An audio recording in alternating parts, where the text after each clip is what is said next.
Nathalie Kosciusko-Morizet, notre invitée ce matin dans ce 7-9, candidate élue pour reconquérir la mairie de Paris l'an prochain au nom de l'UMP. Nathalie Kosciusko-Morizet, vous avez au nom de l'UMP hier posé une question au gouvernement à l'Assemblée nationale sur la réduction du quotient familial.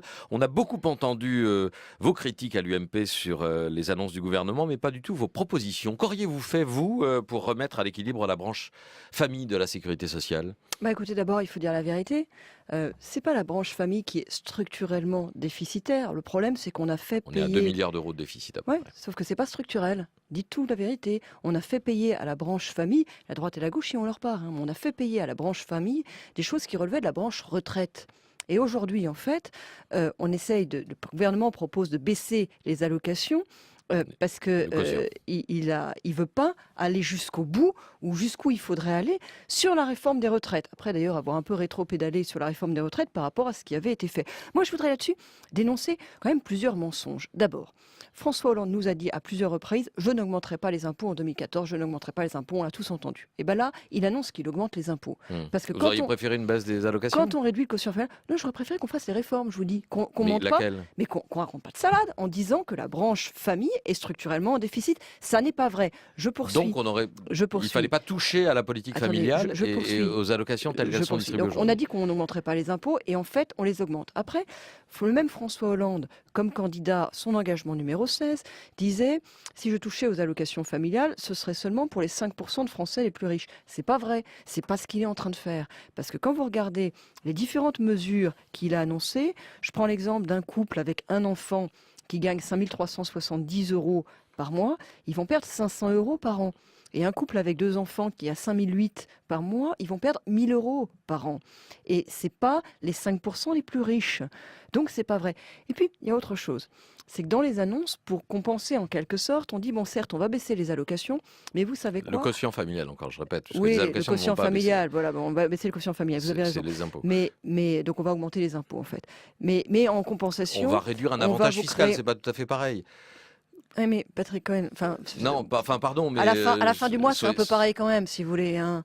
Il y a les Français qui nous écoutent, ils savent que... Pourquoi c'est toujours bien de dire que quand on fait une économie, on baisse des allocations par exemple, on fait une économie donc c'est vertueux, et quand on réduit un avantage fiscal, on augmente les impôts et c'est mal. Je vous dis juste qu'à la fin du mois... J'essaie de comprendre quelle est la différence. Cohen, je vous dis juste qu'à la fin du mois, tous les gens qui ne sont pas des théoriciens de cette chose, c'est-à-dire quand même la majorité des Français, regardent ce qu'il leur reste pour vivre. D'accord, mais je vous pose la question parce que comme question de savoir si on a baissé les allocations ou augmenté les impôts est une question qui est un tout petit peu comptable. Mais là, en l'occurrence, je ne parle pas d'économie de dépenses, je parle de ce qui reste à chacun pour vivre. Mais je finis. Donc on augmente les impôts et puis on nous dit, mais en compensation, on va créer des nouvelles places de crèche.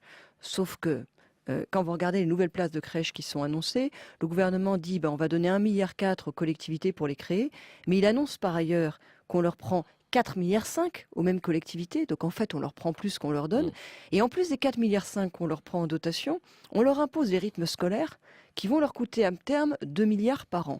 C'est-à-dire qu'en fait les collectivités, elles auront tout simplement beaucoup moins de moyens, et notamment beaucoup moins de moyens pour leur politique familiale, leur politique d'accueil de la petite enfance. Et j'ai entendu Jean-François Copé dire qu'il fallait diminuer drastiquement les subventions aux collectivités, y compris à ce même micro, Nathalie Kosciusko-Morizet. Simplement, ce que je vous dis, c'est que quand on annonce qu'on va donner 1,4 milliard aux collectivités en prenant 4,5 milliards de l'autre, et que ça va permettre de multiplier les places en crèche, chacun peut entendre que c'est pas vrai. Surtout qu'en plus des 4,5 milliards qu'on leur prend, il y a 2 milliards au titre de cette fameuse réforme des rythmes scolaires dont plus personne ne comprend le sens. Voilà, c'est tout. Vous savez, qu'il faille baisser les dépenses, qu'il faille faire des économies, tout le monde en est d'accord. Est-ce que c'est vraiment sur les familles ? En ce moment, je crois qu'il y a un petit fléchissement de la natalité, j'ai vu ça. Est-ce que c'est vraiment sur les familles qu'il faut les faire ? J'insiste là-dessus. Donc c'est sur quoi qu'il faut faire les économies ? On a la chance d'être très nombreuses en France à pouvoir travailler et élever des enfants en même temps. Ça nous est assez particulier. C'est-à-dire, vous regardez les autres pays d'Europe, il y a pas mal de pays dans lesquels une femme qui travaille, on lui met la pression. Par exemple, en Allemagne, une femme qui travaille et qui a des enfants, on lui explique qu'il risque d'être asocial, parce que ce serait bien d'arrêter de travailler. En France, non seulement c'est un modèle qui est valorisé, mais c'est un modèle qui est aidé à travers des aides publiques aux places d'accueil, et surtout grâce à l'accueil de la petite enfance, et qui est aidé à travers un certain nombre d'aides financières pour pouvoir accompagner accompagner les familles pour que, à situation de fortune équivalente, Donc, une famille avec enfants soit plus aidée qu'une famille sans enfants. On a pourtant entendu certaines voix à l'UMP qui prenaient soit une fiscalisation des allocations familiales. Vous me demandez où on peut faire des économies. Il y a un sujet, il y a eu une actualité hier qui a été complètement passée sous silence, et pourtant je trouvais très intéressante, ça a été le rejet par le Sénat du projet de loi du gouvernement sur la métropole de Paris. Moi, je suis pour le Grand Paris. On a porté avec Nicolas Sarkozy le projet de Grand Paris Express, vous savez, le Grand 8, et je pense que Paris a besoin de travailler en étroite coopération avec sa banlieue. Paris ne doit pas s'enfermer dans le périphérique. Mais la métropole de Paris, le projet du gouvernement, ça consiste à créer une couche administrative supplémentaire en plus, là où il y en a déjà trop.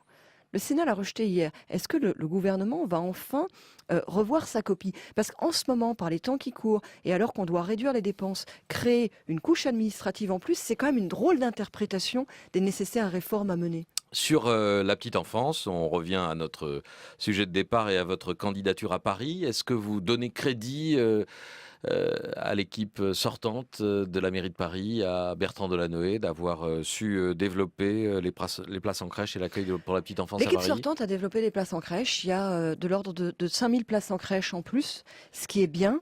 Il reste plusieurs problèmes. D'abord, on est quand même loin du compte, parce qu'en fait, aujourd'hui, vous avez de mémoire 31 000 places d'accueil pour les moins de 3 ans, et ils sont 75 000 places d'accueil collectives, et ils sont 75 000. Donc on voit bien qu'on a là encore un déficit. Et puis il y a aussi des problèmes d'organisation. Par exemple, beaucoup de crèches qui ont une heure de fermeture qui convient difficilement aux parents qui travaillent. Moi, je suis pour la multiplication des solutions, et notamment de l'éventail des solutions, l'ouverture de l'éventail des solutions, et notamment des solutions adaptées en termes d'horaire. Par exemple, je regrette que la ville de Paris, jusqu'à maintenant, ait une position assez dogmatique sur les crèches d'entreprise, la possibilité d'avoir des berceaux publics et des berceaux privés avec des cofinancements dans la même crèche. Souvent, les crèches d'entreprise ont des horaires étendus parce que ce qui intéresse les entreprises pour leurs collaborateurs, et ça peut être une bonne solution pour beaucoup de parents. Question d'auditeur au standard d'Inter. Hubert nous appelle de Haute-Provence. Bonjour. Oui, bonjour. Nous vous écoutons. Bonjour. Oui, bonjour Madame la Ministre. Voilà, vous êtes donc la candidate UMP pour la mairie de Paris. Je vous en félicite. Merci. Voilà, j'étais un petit peu surpris par vos premiers propos. Vous avez, prenant des accents du général de Gaulle, dit que votre candidature, aurait été comme pour Paris, comme une libération. Voilà, je voulais savoir, Madame la Ministre, si les circonstances justifient de tels propos. Si Madame Hidalgo, en l'occurrence, et Monsieur Delanoë, sont vraiment des ennemis, et quel ton allez-vous donner en commun avec vos adversaires à la campagne municipale à Paris? Merci Hubert. Alors Hubert, c'est vous qui faites référence au général de Gaulle, vous m'avez trouvé un ton gaulien. Non, mais vous avez parlé d'un air de libération. C'est une bonne référence. Ce qui est vrai, ce que j'ai dit et ce que je redis, c'est que je pense qu'en politique comme dans la vie, il y a une différence fondamentale entre ce qu'on acquiert par l'élection et ce qu'on vous donne. Et que le fait d'avoir été élu par les Parisiennes et les Parisiens pour être candidate me donne beaucoup de liberté. La liberté pour pouvoir faire des listes très ouvertes, pour n'être pas prisonnière de tel ou tel enjeu de Paris, pour être aujourd'hui véritablement la candidate des Parisiennes et des Parisiens et pas d'un clan, d'une faction ou d'un parti. Voilà. Mais vous ne proposez pas la révolution pour Paris dans ce qu'on a entendu depuis quelques semaines ou quelques mois dans votre programme, dans vos pistes qui nourriront votre projet pour Paris. On n'a pas l'impression que vous ayez envie de faire table rase de ce qui a été fait à Paris et d'engager une politique radicalement différente de celle de l'équipe sortante. Je ne suis pas tellement pour la politique de l'essuie-glace. Il y a des choses qui ont été faites qui étaient bien, il y en a qui étaient moins bien, il y en a qu'on n'aurait pas fait, il y en a qu'on n'aurait pas fait autrement. Mais la question maintenant, c'est qu'est-ce qu'on fait pour mettre en termes de révolution. Je voudrais vous dire, je l'ai déjà dit, je le redis, il y a Paris a été à travers l'histoire la ville des révolutions. Paris a été la ville d'une forme d'avant-garde, la ville qui ouvrait la voie. C'est une vocation qu'elle a un tout petit peu perdue aujourd'hui. Beaucoup de Parisiennes et de Parisiens ont un sentiment de déclassement économique et culturel. Moi, je veux renouer avec ça, avec cette vocation. Alors, les sujets de révolution ne sont pas les mêmes que par le passé. Je ne vous fais pas 1789. Mais aujourd'hui, les révolutions numériques, les révolutions écologiques, elles ont vocation à se passer à Paris. Question de Thomas Legrand. Je voulais savoir si j'ai bien compris, parce que vous n'avez pas été d'une clarté, disons, cristalline sur les attributions. Je vais me réexpliquer. Allez-y, Thomas Legrand. Vous avez dit pour le 5e arrondissement, donc Gentilberry, et pour tous les arrondissements, que vous privilégieriez le renouvellement et le mérite. Donc, ça ne sera pas Gentilberry, si? Vous êtes obsédé, Thomas Legrand, excusez-moi. Non, j'essaie d'être... le renouvellement, Jean-Thierry. Je vous ai dit Thomas Legrand très précisément. Je vous ai dit Thomas Legrand très précisément que c'est aussi un style, c'est une façon de faire de la politique. Les têtes de file dans les arrondissements et les listes, je les annoncerai à l'automne. Que je travaillais avec les uns et les autres, et je travaille avec 2 principes en tête qui sont le renouvellement et le mérite. Il y aura aussi des personnalités dont vous n'avez jamais entendu parler, ou peut-être vous avez entendu parler, mais que vous n'attendez pas forcément sur des listes à Paris. Renouvellement et mérite, voilà. Donc vous aurez des surprises. Je pense que j'ai compris alors. La primaire, le principe des primaires, nous faisons l'apprentissage de la démocratie, disait dimanche dernier Jean-François Copé à propos des dysfonctionnements de la primaire parisienne. Est-ce que vous pensez que ce principe doit plus que jamais gouverner la désignation des candidats à l'UMP, y compris à la présidentielle, principe remis en cause ces derniers jours par Henri Guénaud ou Isabelle Balkany? Ah mais je le crois, je l'ai dit avant, je l'ai dit pendant, je le dis après. Pour moi, aujourd'hui, quand il y a une élection majeure et qu'il n'y a pas de sortant, la primaire devrait être la règle. Moi, j'ai même proposé qu'on les mette dans les statuts de l'UMP. Pour moi, la primaire doit être la règle quand il n'y a pas de sortant et qu'il y a une élection majeure, parce que c'est une façon, si vous voulez, de résoudre une... Les électeurs ont le sentiment que les politiques sont dans un entre-soi, que c'est pas transparent. Il y a une commission d'investiture, on ne sait pas sur quels critères elle a été réunie, sur quels critères elle choisit. Pourquoi finalement c'est cette personne-là? Et puis ça se passe loin des électeurs et des électrices. Et au dernier moment, on les convoque aux urnes et on leur dit, bah tiens, t'es de droite, tu vas voter pour lui, t'es de gauche, tu vas voter pour lui. Moi, je trouve que cette façon-là de faire, c'est la vieille manière. J'en ai personnellement pas voulu pour Paris.